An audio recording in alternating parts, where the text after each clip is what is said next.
Hello out there in YouTube land. It's Jimmy P. Brown II here, coming to you from my abode in Las Vegas, Nevada. It's been a while, so I thought I'd give you guys a quick little update.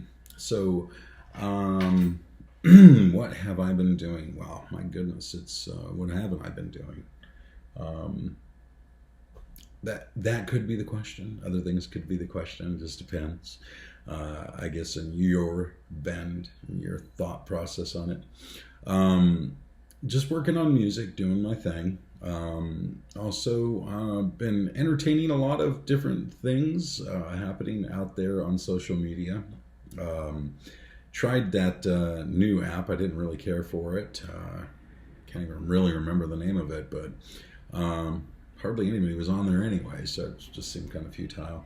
Been doing Facebook, obviously, everybody knows that, and my YouTube channel's been ignored because I do a few of that Facebook Live, and I actually like doing that. It's fun because even though most of the time I forget to wear my glasses and I don't interact 100% of the time live, I do have a lot more interaction that way, and that's pretty cool.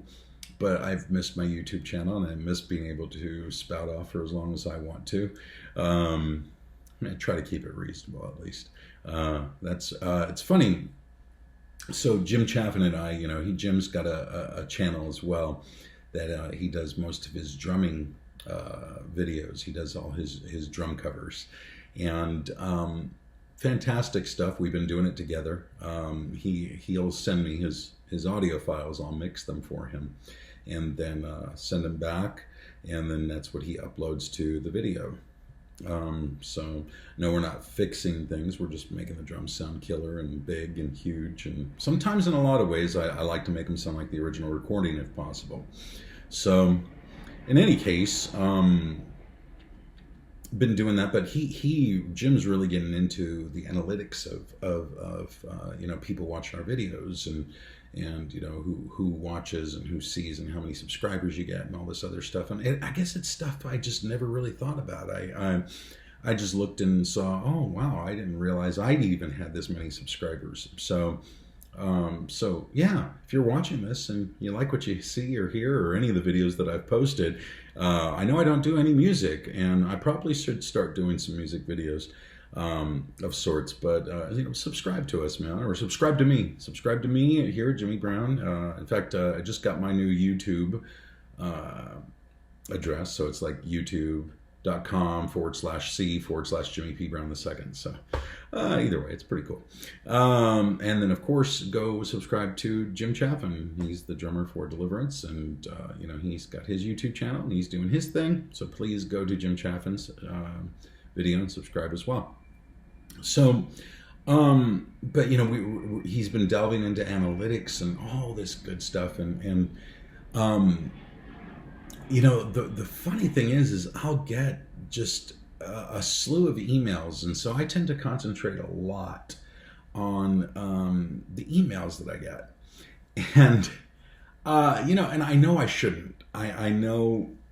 It's kind of like I remember being taught by early mentors in the music industry. Don't read your reviews. Don't entertain what people say. Just do what you do and move forward. And some people like it, some people won't. But just do what you do. And I guess I've always disobeyed to some degree, and I'll read a review or I'll read something here and there. And sometimes it takes me years, but I'll do it. And sometimes you get disheartened, sometimes you get upset, sometimes you get excited, and you're like, oh my gosh, finally somebody got it, and that part's cool, and it's really, really cool. But with fan email, or as I like to call friends of Deliverance, friends of Jimmy P. Brown II, friends of my solo project, which is my name, and friends of the other solo projects that I've done, like Jupiter 6 or Fearful Symmetry. I get to read those emails, and I get to go and look and see what's going on. And sometimes, you just run into these people that just, you wonder why they even bother to send you something. And of course, the big one with Deliverance, it's funny. you guys have to understand it from my perspective. If you can't, then you just can't, and that's the end of it. Um, but if you want to try to understand my mentality or my mind or what goes on in the mind of Jimmy Brown, because I get asked that a lot. So, um, the big question about Deliverance all the time: when is Weapons of Our Warfare Part Two coming out? And it's like, dear God, really? That was 1990. You know, um, a lot has changed, a lot has advanced, a lot has matured, a lot has rotted. I mean, everything that comes with age, everything, I mean, all of it. So to me, it's like, enjoy the album for what it is, enjoy it for what it is. And, more power to you. But I've put out a lot more material than just Weapons of Our Warfare. Okay. So it's really quite frustrating when people just concentrate on that. And I don't mean to be kicking, and flogging a dead horse here, but um, but it's just weird to me. It's really, as number one, the artist and the creator of all this material, I love that it's appreciated, and but reality is I've moved on, and all the players who played on that have moved on, and if they haven't, well, then that's the way it goes. But I mean, that's what we do. We evolve. We, as musicians, as artists, as friends, as bandmates, as cohorts, or whatever. Everybody goes their directions and they do their thing. But What a Joke came out after Weapons, and of course, all of you guys who know me know I'm not very proud of that album. But there's some funny moments on it. There's some good moments on it musically. There's some absolutely rotten, terrible, horrible things about the album. But for the most part, it came out. Then the new era of Deliverance started, and that was Stave Execution, Learn, River Disturbance, Camelot and Smithereens, the original, not to be confused with Redo, that's coming out at the end of the year. Then in between, there was Assimilation. Then there was As Above, So Below, which features some of the most astounding guitar work that any Deliverance album has ever, any Deliverance album released. That album has some of the most astounding guitar work on it. And it's completely ignored. Nobody even pays attention to it. It doesn't matter how many times you cite it or say it or whatever, nobody pays attention to it. Phillips does some of his most significant and intricate work on that album, and it's brilliant. And then of course, Hear What I Say, which was supposedly going to mark the final end of Deliverance, and it did. And a lot of people, that's another question that's asked all the time. I thought Hear What I Say was it, and then you come out with Subversive Kind. Okay, well, you said it was the end. It was the end of that era, that's for sure. Hear What I Say was this complemented blend of taking the old D, the new D, and combining them together to make one record. But I knew that if there was going to be anything ever to be further released by Deliverance under that moniker, that it was going to have to be back to the root, back to the style, back to the original idea of what Deliverance was. And for two reasons. The first being that the fan base, the friend base for Deliverance was entirely and completely divided. And I've been told that by so many people in the press, fellow people in bands and groups. They always say the same thing. Your fan base is so extraordinarily odd and weird because it's so divided, and they're avid against each other, and yet it's the same guy. It's the same dude who brought you, the first album, Weapons of Our Warfare, What a Joke, is the same guy that brought you Stay, Learn, Camelot, River. And it's bizarre that the two separate fan bases all bicker and fight with each other when it was just the different hemispheres of the writer, the guy who originated the thing, you know? So it's really, really strange. And then I've read online all these weird quabbles and you never hear me spout off about, you know, oh, I did this and I started, you know, whatever. Everybody knows that I've co-written with people and I've had people produce on my stuff, and people, you know, I've worked with producers, I've worked with quite a few co-writers, but I don't feel the need to have to spout off and do this and do that, you know. Everybody and anybody that does know Deliverance knows that I started it. So if you read somebody else's comments about this, that, or the other, or I started, or I made this, and I made that record, or I made that production, and I made that, it was all here. It started here, 1985, and the same guy. I'm not drudging on to keep it going, you know, something that I had nothing to do with its conception or its inception into the world. Deliverance is a part of me. Always has been. So it's strange. Our fan base is incredibly divided.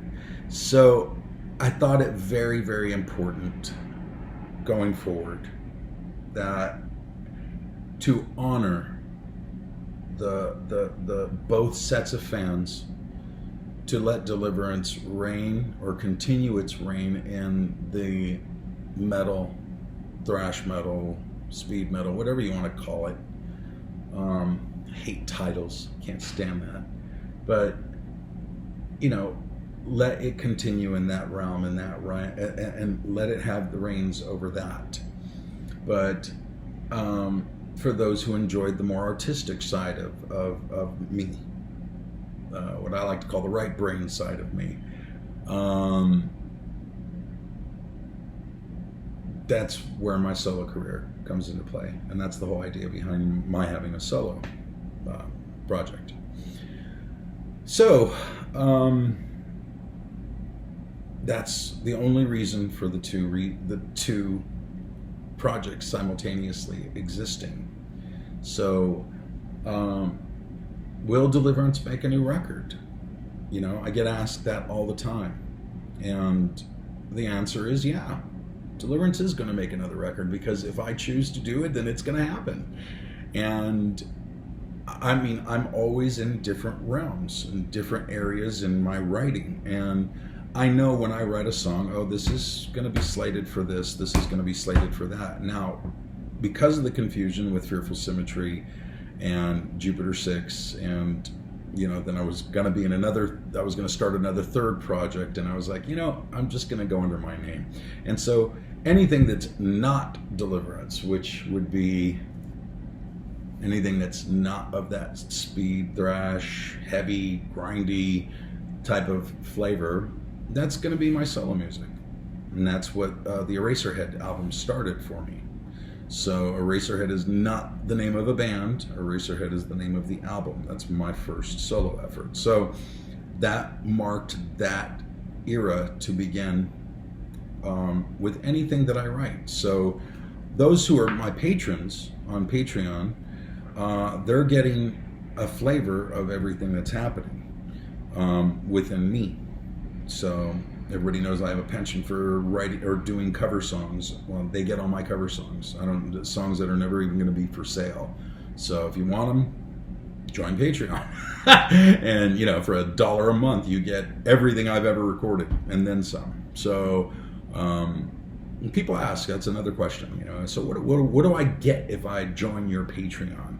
You know, and everybody thinks I got to give $20 a month or $30. You can give $1 a month or $100 a month or $1,000 a month. I don't care what you give. But everybody who donates, there is no platform that, oh, well, for $1 you get this, for $10 you get that, for $8 you get this. And everybody gets the same thing. Everybody gets the same treatment. It's whatever you have the ability to give. And I've had some hate mail saying that's not fair. I give X amount, and then you're going to give the person who gives $1 all of it, just like I do. It should be tiered. And I can't really agree to that. And the reason I can't agree to it is because everybody has a different level of being able to give.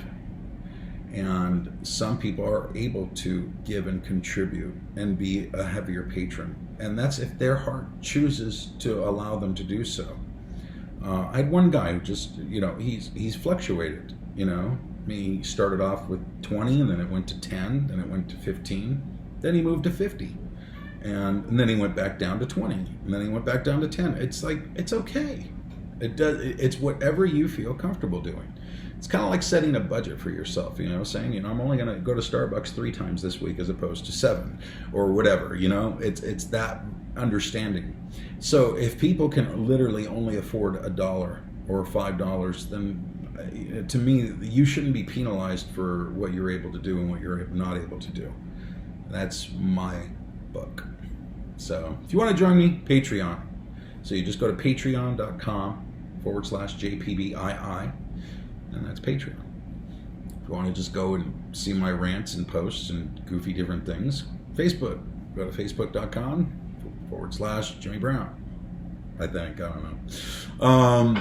And then, of course, here, YouTube. You can join my YouTube channel. And then, of course, if anything, please come and see my website, jpbii.com. jpbii.com. Or as real good friend of mine used to call me Jepabai. That's what because I always sign my emails JPBII. So that's why he just started calling me Jepabai. That's my real name, Jepabai.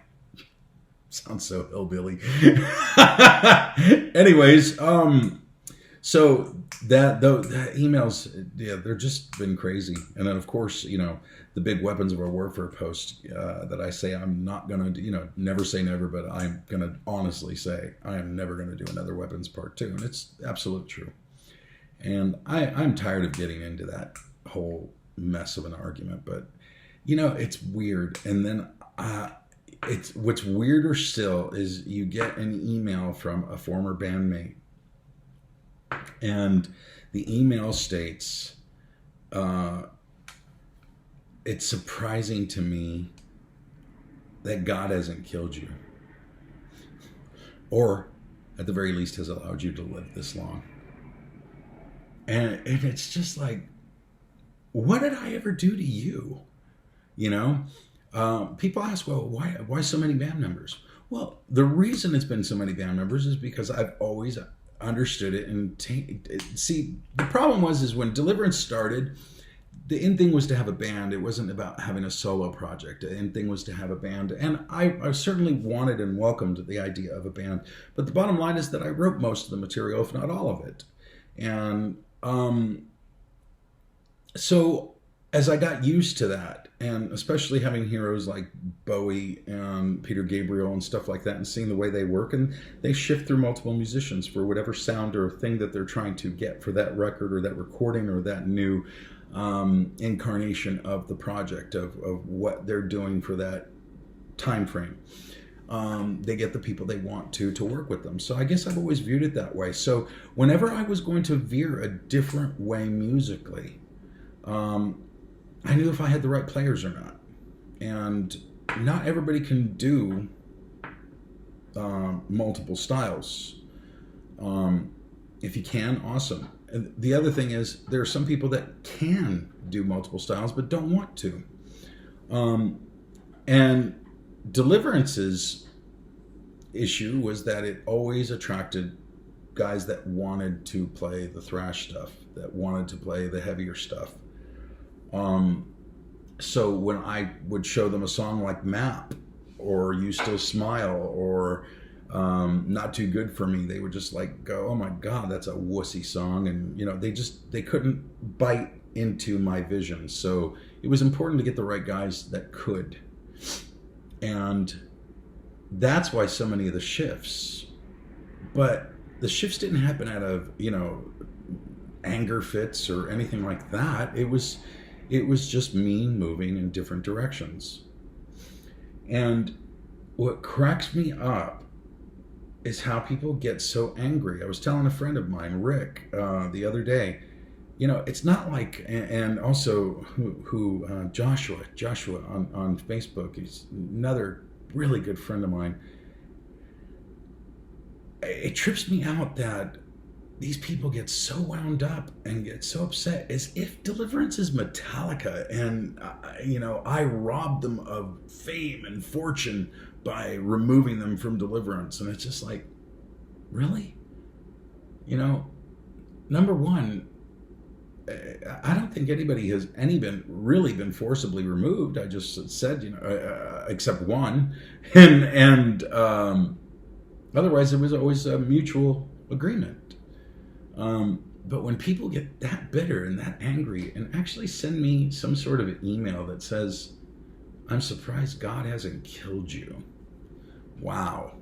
Number one, for you to set yourself up as some sort of judge against another is quite amazing. And just because I have a different musical venture or opinion or role for my life, I don't deserve to live.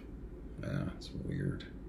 People are just, that's one of the reasons why, in a lot of ways, I just want to say, screw it all. I don't want to do any of this. Just go back to being a casino guy and making real money and doing and building and creating, regardless if it's in an area that I have moral ambiguities towards, because it's not worth the headache of being told these kind of things, or these people that write me these "Thus saith the Lord" videos or emails, and it's like,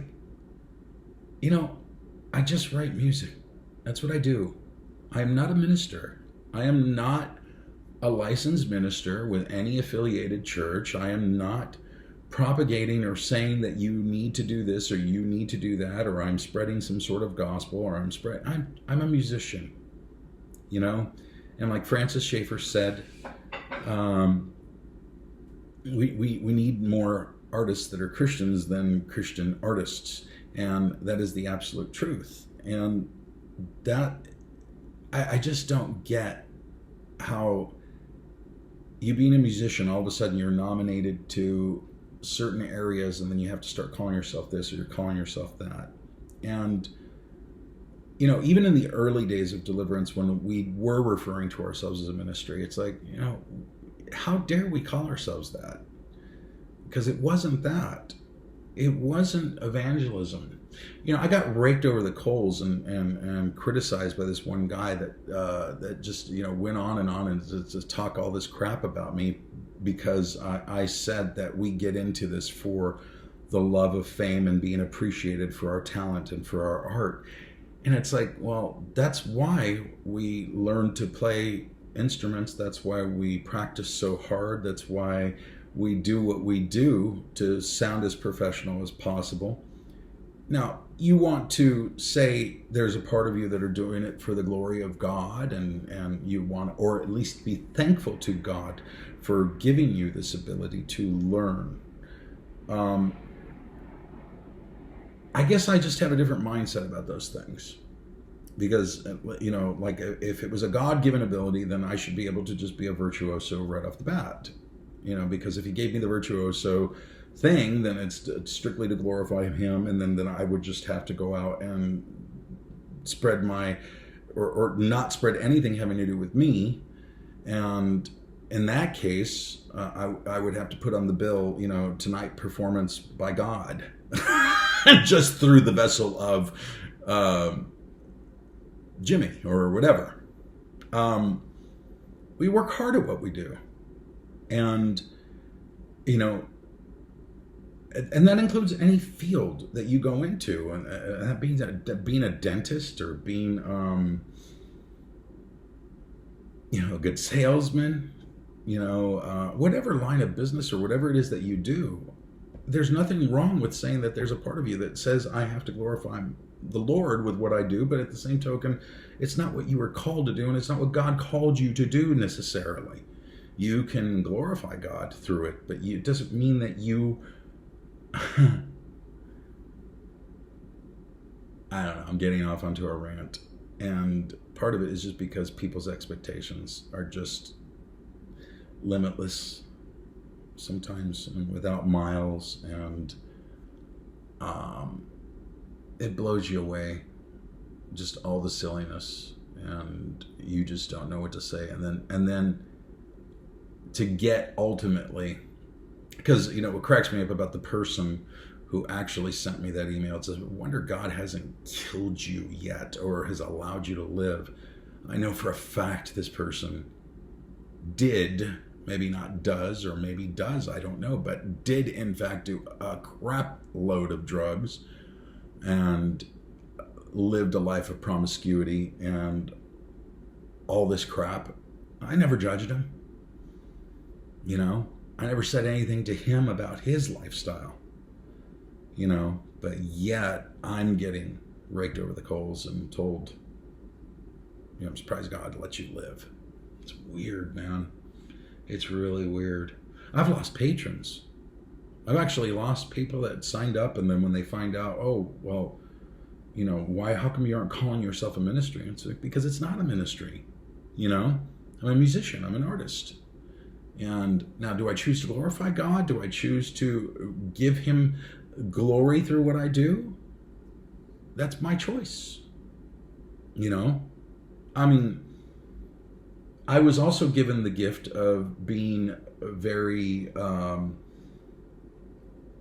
I know the term in Spanish, but I don't know how to say it in English necessarily, but I was able to deal with all sorts of people and all types of people. And I was very good at what I did in the casino industry.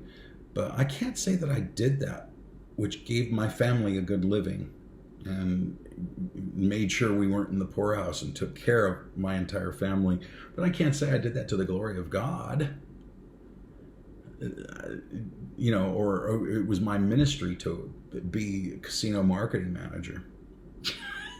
I don't know. It's like I said, people's expectations of you are very strange. And then, musically, to bind you and say you can only do this, that's just that part's like almost more doable. I can live with that. But when you start bringing the whole religious aspects of everything into it, and people that claim to know the will of God for your life, or to give you words, or that really, truly, and honestly believe that they are doing God's work by issuing these kind of judgments and talking like the way they do, it's just, it boggles the mind. And, it weakens spirits and it bums people out. I can tell you from my experience that it does. But I really tried to keep this short, and I'm at 28 minutes, so I think I'm going to kind of just leave it here. More importantly, because I just wanted to check in. I wanted to say hey, and just get a few things off my head, I guess. Hey, you caught me in one of those moods, and I guess I should have been a little more, as I've been being told over and over and over, you got to be more joyful in your videos, and you got to be more this, that, and the other thing, and keep them super short because people's attention spans aren't there and everything else. But I don't know. It is what it is, I guess. So, okay, well, there it be, there it was, there it is, and there will it be for a long time. So I think I'm going to sign off now, and